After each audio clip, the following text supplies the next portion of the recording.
आदाब नाजरीन, हिंदुस्तान मिरर के 14th एपिसोड में आपका खैर मकदम है।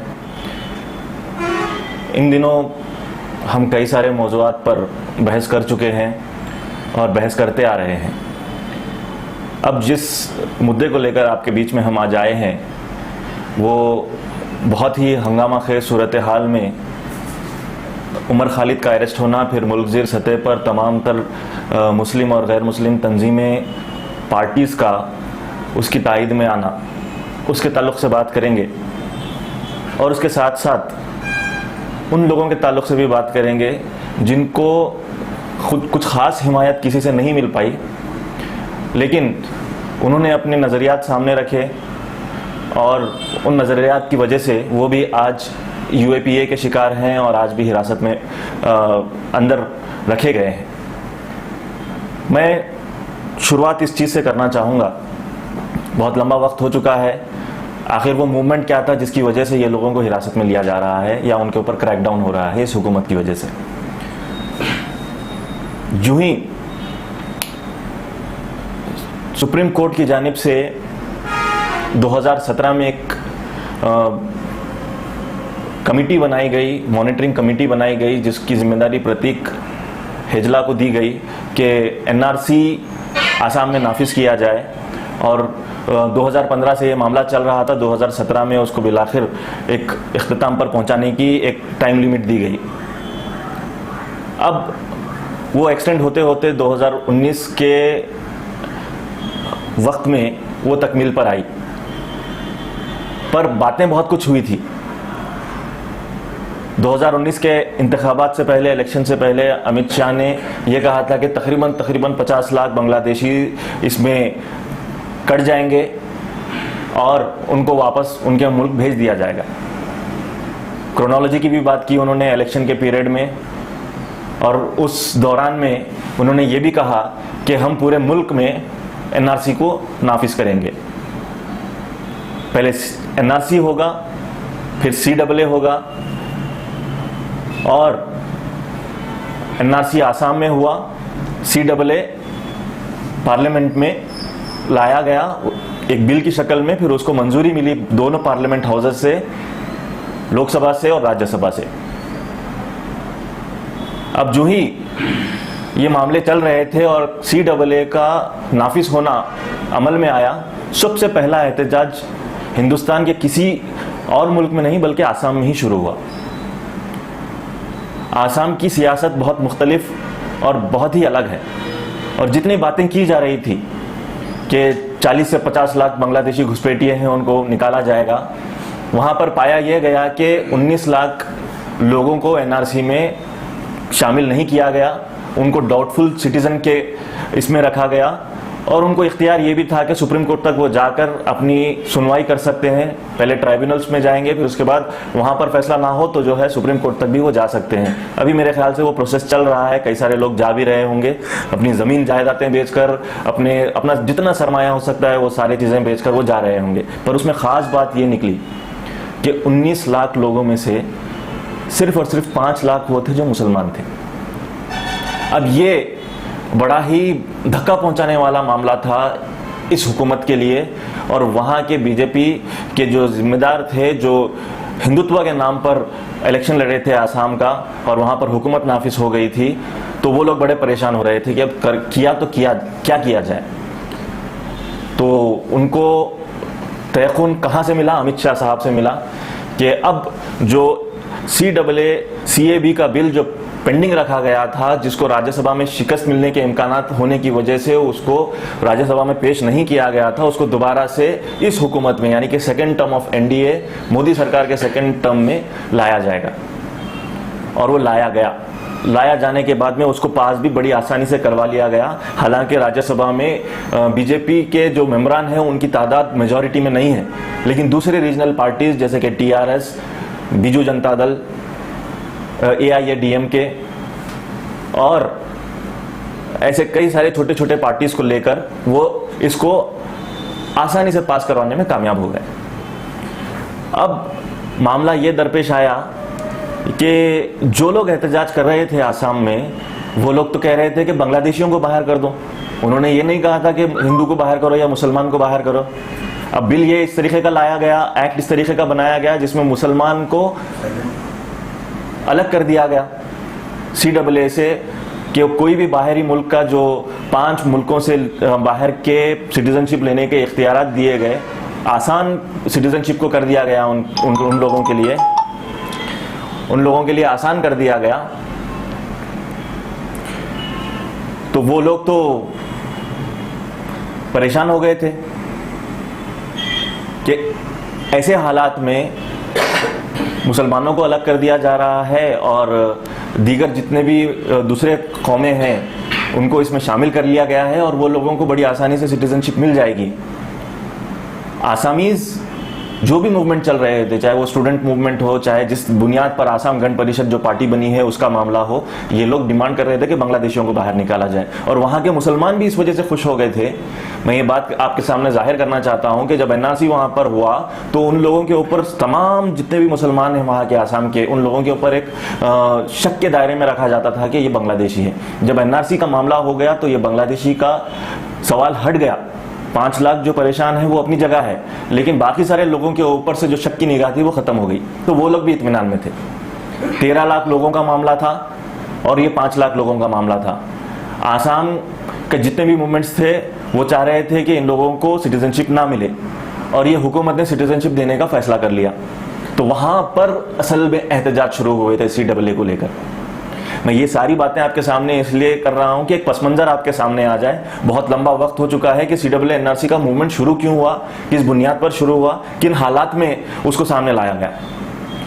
ये मूवमेंट आसाम में शुरू हुआ और आसाम में मुसलसल उसके खिलाफ में एहतजाज होते जा रहे थे और आसाम के इस मूवमेंट के दौरान में ही जामिया मिलिया इस्लामिया के नौजवानों ने इसके खिलाफ आवाज़ उठानी शुरू की पहली बार।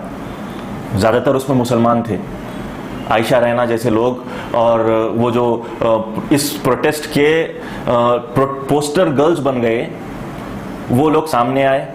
पुलिस की उसमें वो जामिया मिलिया में बर्बरियत हुई, मारपीट हुई, वहाँ पर स्टूडेंट प्रोटेस्टर्स को मारा गया, ये सारे वाक़यात हुए। अब निगाह जो है वो आसाम से हट के बाकी आकर टिक गई जामिया मिलिया पर और जामिया मिलिया के उन नौजवान स्टूडेंट एक्टिविस्ट पर जो इसके खिलाफ में एहतजाज करना शुरू किए। और ये एहतजाज पूरे मुल्क भर में मशहूर हो गया कि जामिया में इस तरीके से एहतजाज किया जा रहा है और वहाँ पर लाठीचार्ज हुआ है। उस दौरान में एक बंदा था शर्जिल इमाम, जिसके बारे में ये कहा जाता है कि उसने ही शाहीन बाग की औरतों को एहतजाज पर बैठने के लिए, ताकि जो जामिया मिलिया में बच्चों को, स्टूडेंट्स को मारा गया है उसके खिलाफ में एहतजाज करने के लिए सड़कों पर उतरे और बैठे। फिर उसके बाद में वो मूवमेंट इतना बड़ा हो गया कि कोई फ़र्द की उसको ज़रूरत नहीं थी, किसी को इसको आगे ले जाने की ज़रूरत नहीं थी। शाहीन बाग की दादियाँ आपको पता है कि बहुत मशहूर हो गई, पूरे दुनिया भर में मशहूर हो गई और ये एहतजाज शाहीन बाग की वजह से CAA का, एंटी CAA का एहतजाज पूरी दुनिया भर में मशहूर हो गया। इस हुकूमत को तनकीद का निशाना भी बनाया गया कि एक अक़लियत को, एक माइनॉरिटी के एक हिस्से को जानबूझकर अलग किया जा रहा है। सवालात भी उठने शुरू हो गए दुनिया भर से, तो इन पर एक प्रेशर क्रिएट होना शुरू हो गया। नतीजा ये रहा कि शाहीन बाग के प्रोटेस्ट को वो लोगों ने चलने दिया। कहा यह भी जाता है, क्योंकि दिल्ली इलेक्शंस उस दौरान में बिल्कुल अनकरीब थे, तो उनका मंशा ये था कि कम्युनिटी डिवाइड किया जाए। जामिया के लिए जो बैठी हुई और CAA के लिए खिलाफ में जो बैठी हुई औरतें हैं, उनको एक मुस्लिम कम्युनिटी की रिप्रेजेंटेटिव्स बताते हुए, और ये सड़कों पर जो आई हैं, लोगों को किस तरीके से इस ताल्लुक से तकलीफ है। दिल्ली के एक मुकाम से नोएडा जाने के लिए, उत्तर प्रदेश में जो बीच में पड़ता है शाहीन बाग, वहाँ पर जाने के लिए जो तकलीफ है उसका इस्तेमाल करेंगे और दूसरे कौमों को, ख़ास करके हिंदू कम्युनिटीज़ को इसके खिलाफ में वर्गलाएंगे। ये एक साजिश भी सामने नज़र आई। प्रवेश वर्मा के बयानात आप लोगों ने सुने, अनुराग ठाकुर के देश के गद्दारों को और फिर वहाँ पर ठहरे हुए लोग जिन्होंने गोली मारने की बात की, उसको लिटरली कुछ नौजवानों ने कबूल कर लिया और शाहीन बाग में बंदूक लहराते हुए वहाँ पर पहुँच भी गए थे। बहुत सारा हंगामा भी हुआ। बात चलते चलते यहाँ पर आकर खड़ी हो गई कि दिल्ली इलेक्शंस हुकूमत बीजेपी की हार गई। वहाँ पर अरविंद केजरीवाल की हुकूमत आ गई। अरविंद केजरीवाल के ऊपर भी इल्ज़ाम है कि उन्होंने खामोशी इख्तियार की। उस वक्त लग रहा था लोगों को कि चलो भाई एक सियासी हरबा है, वो नहीं चाहते हैं कि कम्युनिटीज़ की जो डिवीज़न है उसके बीच में वो पड़ जाएं और ऐसा महसूस हो कि वो एक कम्युनिटी की तरफ है, मुस्लिम कम्युनिटी की तरफ है और बाकी सारे कम्युनिटीज़ के खिलाफ हैं। वो ये कोशिश थी बीजेपी की, उसमें वो बचकर निकल गए। लेकिन अब इलेक्शंस हो जाने के बाद में अमित शाह ने पार्लियामेंट में अपना बयान दिया कि और दीगर मुकामात पर भी अपना बयान दिया कि उनकी ये एक मानों में गलती थी कि उन्होंने इस तरीके से जो मूवमेंट है उसको नहीं समझा और इलेक्शंस की नाकामयाबी की वजह कम्युनल करने के मामले में आकर रुक गई। फिर उसके बाद में आपको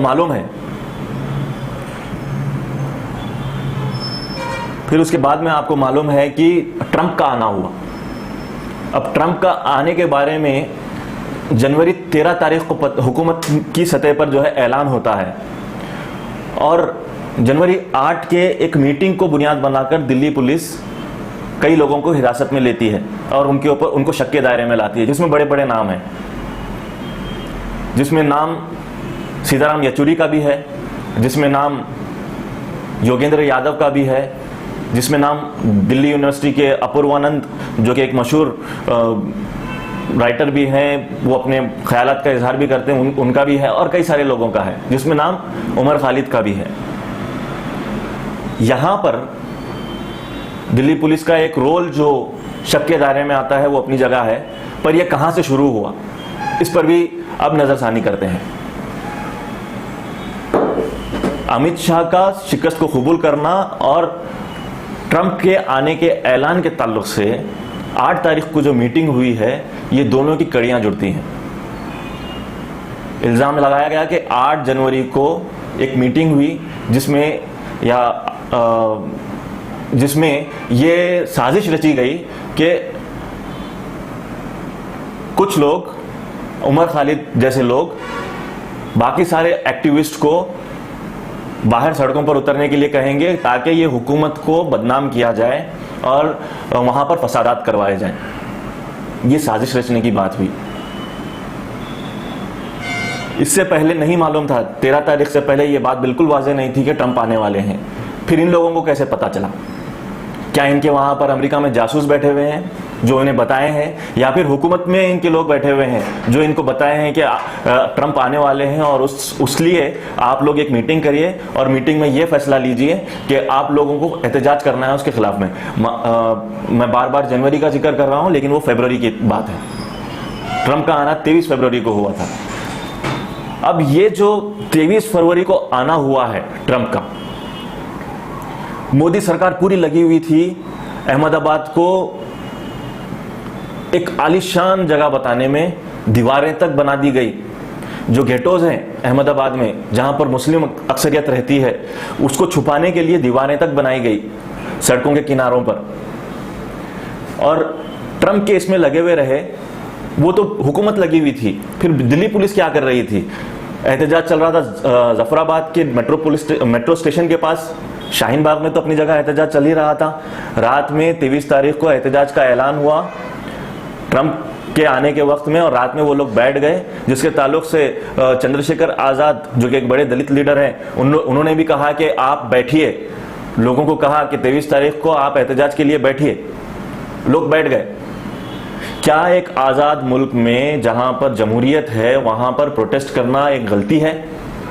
यही बात बताने की कोशिश दिल्ली पुलिस की है कि जो CAA और NRC के जो प्रोटेस्टर्स हैं उनकी कड़ी जुड़ती है दिल्ली फसादात से।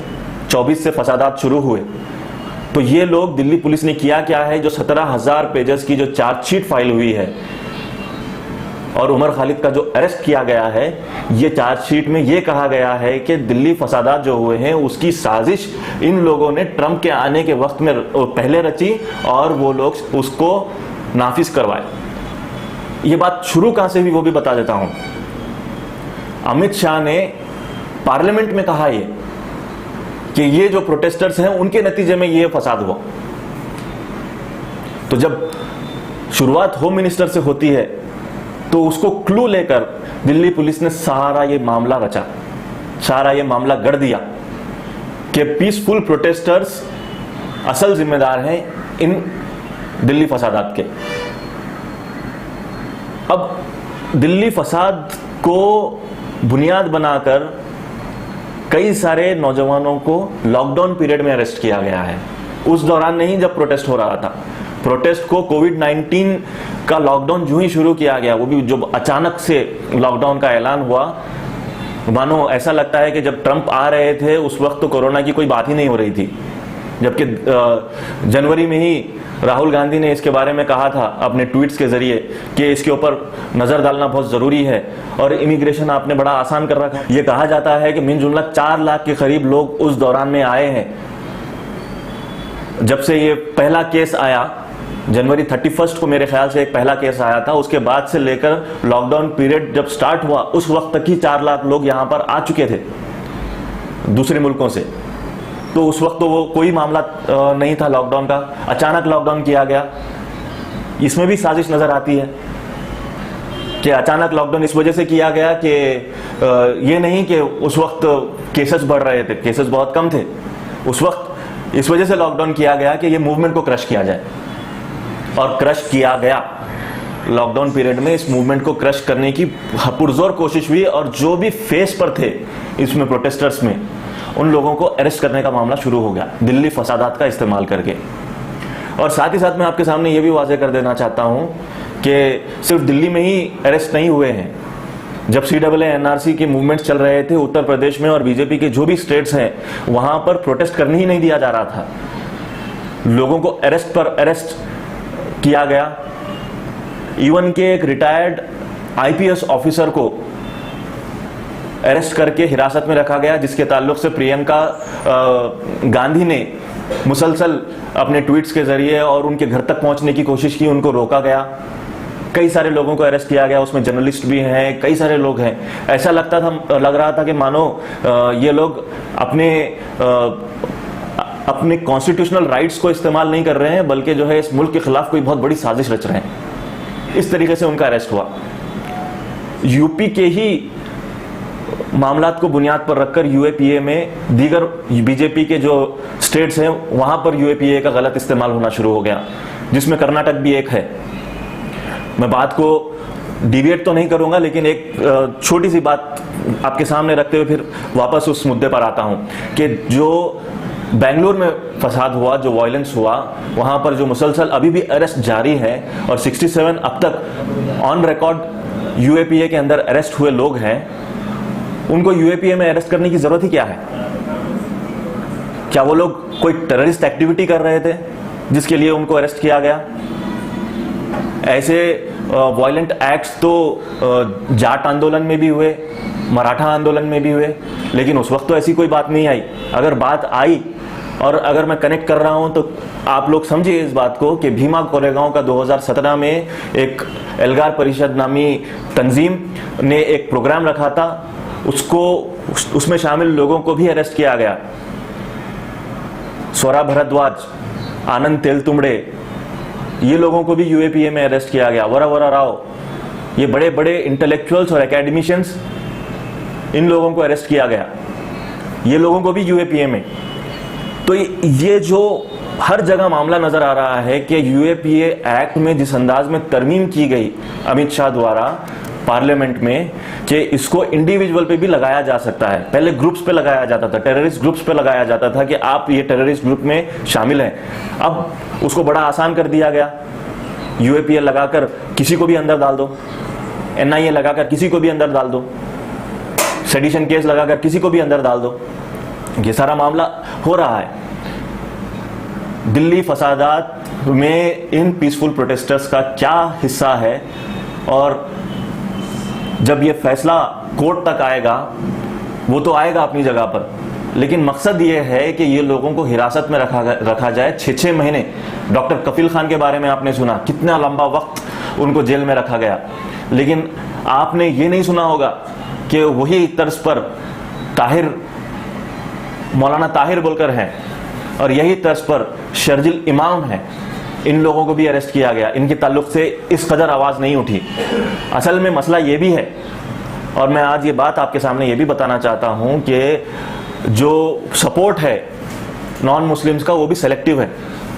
अगर कोई अपनी मुस्लिम आइडेंटिटी को सामने पोर्ट्रे करता है तो नॉन मुस्लिम्स का, जो ये लिबरल्स जो कहते हैं, जो सेकुलरिस्ट्स हैं, उन लोगों का सपोर्ट उसको नहीं मिलता है। AIMIM का अगर कोई बंदा आवाज़ बुलंद किया है, उसको जेल में डाला गया है, तो उसके ताल्लुक से उत्तर प्रदेश के जो वकील हैं, जो सपोर्ट में आए थे कि हम लोग आपके केसेस लड़ेंगे, लेकिन उन लोगों के केसेस नहीं लड़ेंगे, वो जो प्रोटेस्टर्स हैं उनके केसेस नहीं लड़ेंगे जिनका ताल्लुक किसी भी अंदाज में कोई एक ऑर्गेनाइजेशन से, मुस्लिम ऑर्गेनाइजेशन से हो। तो ये एक फ़र्क भी है, ये भी आप समझिए। शर्जिल इमाम ने आसाम को इस मुल्क से अलग करने की बात कही थी, नहीं कही थी, ये कोर्ट फैसला करेगा, लेकिन मीडिया ने पहले ही फैसला कर लिया कि वो जो छोटी सी क्लिप आई थी उसकी बुनियाद पर यह फैसला ले लिया गया कि शर्जिल इमाम ने आसाम से इस मुल्क को अलग करने की बात की और उसको हिरासत में ले लिया गया, उस पर UAPA के चार्जेस लगाए गए। उसके सपोर्ट में कोई नहीं है, उसके सपोर्ट में कोई नहीं है, लेकिन उमर खालिद के सपोर्ट में है, डॉक्टर कफील खान के सपोर्ट में है। एक नैरेटिव है यहां पर भी कि आप अपनी मुस्लिम आइडेंटिटी को पोर्ट्रे अगर करते हैं तो आपका सपोर्ट हम नहीं करेंगे। अगर आप लिबरल होकर, कॉन्स्टिट्यूशनलिस्ट होकर अगर आप सामने आते हैं और आप सेकुलरिस्ट होकर सामने आते हैं तो हम आपका सपोर्ट करेंगे। ये जो सारा का सारा प्रोटेस्ट है CAA NRC का, इसको मैक्सिमम 90% मुसलमानों ने लीड किया, मुस्लिम औरतों ने लीड किया। वही मुस्लिम औरतें जिसके ताल्लुक से मोदी साहब बार बार बोला करते हैं कि 3 तलाक का, जो ट्रिपल तलाक का जो कानून बनाया है वो उन औरतों के लिए बनाया गया है जो सताई हुई है मुसलमानों में। तो क्या ये जो प्रोटेस्ट करने वाली औरतें हैं, ये जो दादियां थी, वो सताई हुई नहीं थी? ये उमर खालिद को और ये बाकी सारे लोगों को जो अरेस्ट किया गया है, जिसमें मैं आज आपके सामने खास करके उन मुस्लिम्स का नाम लेना चाहता हूं जिनको इसमें अरेस्ट करके अभी फ़िलहाल हिरासत में रखा गया है। ये सभी लोगों की फास्ट ट्रायल हो और जो चार्जशीट दाखिल की गई है इसके ऊपर अदालत तो सही ढंग से नज़र डालेगी ही डालेगी। मीडिया को भी समझना चाहिए कि जो दिल्ली पुलिस फसादात जब हो रहे थे, ये कहकर के इनके पास इतने लोग नहीं है, इतनी तादाद नहीं है कि ये फसादात को कंट्रोल कर सकें, 3 दिन तक फसादात चलते रहे। और ये फसादात में दिल्ली पुलिस का CCTV कैमरेस को तोड़ना भी मंजर आम पर आया, और दिल्ली पुलिस का नौजवानों को मारना, जिसमें से एक जाम बहक भी हो गया, शहीद भी हो गया, वो भी वीडियो मंजर आम पर आई। ये भी कि वंदे मातरम के नारे लगवाए गए और जय श्री राम के नारे लगवाए गए उनकी मौजूदगी में। ये सारी चीज़ें जब मंजर आम पर आती हैं तो दिल्ली पुलिस का जो किरदार है वो बहुत ही शक के दायरे में आता है। ये हिंदुस्तान ही नहीं बल्कि गैर मुल्की और पूरे दुनिया भर के जो ह्यूमन राइट्स के जो एक्टिविस्ट हैं उन्होंने भी इसको नोट किया है। अब ये बात आहिस्ता आहिस्ता सामने उजागर हो रही है। हम उम्मीद करते हैं कि अदालत में ये जो चार्जशीट है इस पर जब नज़र डाली जाएगी तो इसके अंदर जो लूप होल्स हैं वो भी सामने आएंगे। सबसे बड़ा अगर कोई लूप होल है तो वो ये है कि दिल्ली इलेक्शंस के दौरान में जो दिल्ली के जो बीजेपी के लीडर्स थे, जो वो अलग तरीके की बातें कर रहे थे, गोली मारने वाली बातें कर रहे थे और रेप की बातें कर रहे थे, प्रवेश वर्मा, अनुराग ठाकुर, और उसके बाद में DCP की मौजूदगी में कपिल मिश्रा का बयान के 3 दिन के अंदर अगर जफराबाद मेट्रो स्टेशन के पास से ये जो प्रोटेस्ट चल रहा है CAA का, एंटी CAA का, उसको हटाया नहीं गया तो फिर हम जानते हैं क्या करना है। हम अपने हाथ में सड़कों पर उतर आएंगे और हम जो करना है वो करेंगे। ये जो इंटिमिडेटिंग स्पीच थी DCP की मौजूदगी में, वही बुनियाद बनी है फसादात की। ये लोगों को अरेस्ट क्यों नहीं किया गया? इनको पूछताछ के लिए तक नहीं बुलवाया गया। होम मिनिस्टर के मातहत आने वाली ये दिल्ली पुलिस का जितना भी किरदार है वो सामने है। और वहां पर जो दिल्ली फसादात के बाद जो लोग परेशान हाल हैं वो अपने घरों तक भी वापस नहीं जा पा रहे हैं। जिस फसाद में मस्जिदें जलाई गई, जिस फसाद में लोगों के घर जलाए गए, जिस फसाद में लोगों की दुकानें जलाई गई, वो कौन थे? क्या मुसलमान ही अपने भाई के खिलाफ लड़ पड़ा? क्योंकि ऐसे भी केसेस सामने आए हैं जिसके अंदर कन्फेस कर रहा है केस एफआईआर करने वाला कि जिसका नाम शामिल किया गया है, जिसको इसका मुजरिम बताकर उसको हिरासत में लिया गया है, वो दरअसल असल मुजरिम नहीं है। जो मुजरिम है वो आजाद घूम रहे हैं। तो ये जो आजाद घूमने वाले लोग हैं जो दिल्ली फसादात के मेन कल्प्रिट्स में से रहे हैं, उसमें एमएलए का भी नाम आता है वहां के बीजेपी के, तो वो लोग खुद भड़काए हैं दिल्ली फसादात को। उनको तो कोई पूछताछ के लिए नहीं बुलाया गया है। लिहाजा दिल्ली पुलिस का ये जो तमाम किरदार है वो बहुत ही शक के दायरे में आता है। और इसके अलावा ये जो हाई हैंडेडनेस है, ये जो प्रोटेस्टर्स को दबाने और कुचलने की जो कोशिश है, इसमें सिर्फ और सिर्फ अगर यही प्रोटेस्टर्स की बात की जाए, सीडब्ल्यूएम मूवमेंट की बात की जाए, तो ये गलत होगा। ये हुकूमत हर मामले में हाई हैंडेडनेस का इस्तेमाल कर रही है। आज किसानों का बिल पास हो गया, और उससे पहले जीएसटी का बिल पास हुआ था, उससे पहले नोटबंदी हुई थी, लोगों को सड़कों पर उतरना पड़ा। किसानों के मामले में आज प्रोटेस्ट हो रहा है, उसके बारे में हम बात करेंगे आने वाले एपिसोड में। और ये जो जीएसटी की वजह से गुजरात में भी प्रोटेस्ट हुआ था, उसके बारे में भी बात करेंगे। ये क्या है? ये तमाम तर चीजें इस बात को साबित करती हैं कि ये हुकूमत हिंदू नेशनलिस्ट ही नहीं, हिंदू नेशनलिस्ट और कैपिटलिस्ट है। अब अगर आप गरीब हैं तो आप मजबूर हो जाएंगे। आज आपके पास ना रोजगार है, ना किसानों के पास सही तरीका है कि अपनी जो काश्त है उसको ज्यादा से ज्यादा कीमत पर बेच सकें। बहुत बड़ा तारीखी मामला बताया जा रहा है, उसके बारे में हम बाद में आएंगे। ये समझना होगा लोगों को कि सिर्फ एक कम्युनिटी की बात नहीं है, ये तमाम तर मामला सभी लोगों का मामला है, या सभी हिंदुस्तानियों का मामला है। और सभी हिंदुस्तानियों को इस पर गौर करना चाहिए कि ये हुकूमत अगर कैपिटलिस्ट नहीं है तो क्या है? ये हुकूमत अगर मजदूरों का और किसानों का साथ नहीं दे रही है तो फिर किसका साथ देगी? ये गौर करने वाली बातें हैं। ये हुकूमत अक़लियत को जो है नज़रअंदाज करती है तो कल के रोज़ दूसरे कौमों को भी नज़रअंदाज कर सकती है। ये बातें हम सभी को समझना चाहिए। हम सभी इस पर अगर गौर व फिक्र करेंगे तो आने वाले हालात हमारे लिए बेहतर हो सकते हैं। बिहार का इलेक्शन करीब है, लोगों को समझना और उसको जानना ज़रूरी है कि ये हुकूमत के अंदर क्या हो रहा है और ये हुकूमत किस अंदाज में पॉलिसीज़ को ला रही है। आप समझिए, आप जानिए, हालात को बेहतर अंदाज में समझकर आप जब कोई फैसला लेंगे तो यकीनी तौर पर हमारे लिए और इस मुल्क के आइन को, दस्तूर को मानने वाले लोगों के लिए इस आसिफ इकबाल तन्हा, मीरा हैदर, खालिद सैफी, शर्जिल इमाम, ये लोग वो हैं जिनकी आइडेंटिटी मुस्लिम ऑर्गेनाइजेशन से जुड़ी हुई है और ये मुस्लिम आइडेंटिटी को पोर्ट्रे करते हैं। इनके अलावा दूसरे लोगों को जिनके ताल्लुक से बहुत ज़्यादा मुहिम भी बनी और उन लोगों को बाद में बेल भी मिल गई, यूएपीए के चार्जेस भी हटाए गए। सफूरा जरगार जो प्रेग्नेंट लेडी थी और काफ़ी सारे प्रोटेस्टों में शामिल भी रही और उसको गलत तरीके से अरेस्ट किया गया प्रेग्नेंट रहने के बावजूद। उसके ताल्लुक से जो एहतजाज शुरू हुए तो उसके नतीजे में उसको रिहा किया गया। डॉक्टर कफील खान, उनको भी बेल मिल गई और उमर खालिद को बहुत लंबे वक्त के बाद हिरासत में लिया गया। इनके अलावा नताशा नरवाल, देवंगना कालिता, इशरत जहां, जिसकी बेल होने के बाद में शादी हुई, शादी के लिए खास करके अपील डालना पड़ा। इशरत जहां एक कांग्रेस की लीडर दिल्ली की, ये लोग। फिर मोहम्मद परवेज़ अहमद, मोहम्मद इलियास, शादाब अहमद, तस्लीम अहमद, सलीम मलिक, मोहम्मद सलीम खान, अथर खान, ये वो नाम हैं जिनके ताल्लुक से अभी ज़्यादा डिटेल्स नहीं आई हैं सामने। ये लोगों को यूएपीए में अरेस्ट किया गया है। हम अगर बात करते हैं उन फसादात की और उन अरेस्ट की तो सभी को शामिल करना ज़रूरी है। उमर खालिद को और डॉक्टर कफील खान के ताल्लुक से ही अगर मुहिम चलती है और योगेंद्र यादव का ये अपना आर्टिकल में बयान कि उनके वालिद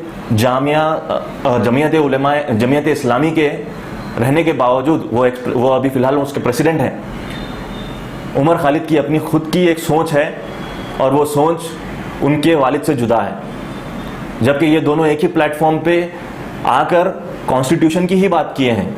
हम मुस्लिम आइडेंटिटी अगर बाकी बरकरार रखते हैं तब भी हम कॉन्स्टिट्यूशन की बात करते हैं, ये बात वाजे की गई थी, लेकिन उसको गलत तरीके से पोर्ट्रे किया जा रहा है। अब बात यह है कि सीताराम येचुरी हो या योगेंद्र यादव हो या फिर उमर खालिद का जो अरेस्ट हुआ है या फिर शर्जील इमाम हो, उनकी फास्ट ट्रायल हो और सारे मामलात को देखा जाए सही ढंग से और जल्द से जल्द उस पर फैसला हो, क्योंकि ये जो अंदाज में अरेस्ट है ये दिखाता है, और इससे पहले भी जो दलित मूवमेंट्स में अरेस्ट हुए हैं यूएपीए के अंडर में, ये दिखाता है, और बेंगलोर में जो अरेस्ट हुए हैं ये दिखाता है कि ये हुकूमत स्टूडेंट मूवमेंट्स को, माइनॉरिटीज़ के मूवमेंट्स को, मुस्लिम मूवमेंट्स को और प्रो कॉन्स्टिट्यूशन मूवमेंट्स को क्रश करने में ज़रा बराबर भी देर नहीं करती है। कुछ ना कुछ हरबा इस्तेमाल होता है। दिल्ली पुलिस जो कि होम मिनिस्टर के डायरेक्ट मातहत आती है, वो जो 17,000 की चार्जशीट उन्होंने दाखिल की है, हुकूमत का पूरा उसको सपोर्ट हासिल था, जबकि दिल्ली पुलिस के ऊपर सिरे से ये देखा गया है कि दिल्ली फसादात में वो खुद एक पार्ट एंड पार्सल की तरह नजर आई है। जय श्री राम के नारे तक लगवाए गए और वंदे मातरम पढ़ने के लिए कहा गया, ये सब देखा गया है, ये सब वीडियोस मंजर आम पर हैं। लेकिन दिल्ली पुलिस के जो डूबियस एक्टिविटीज है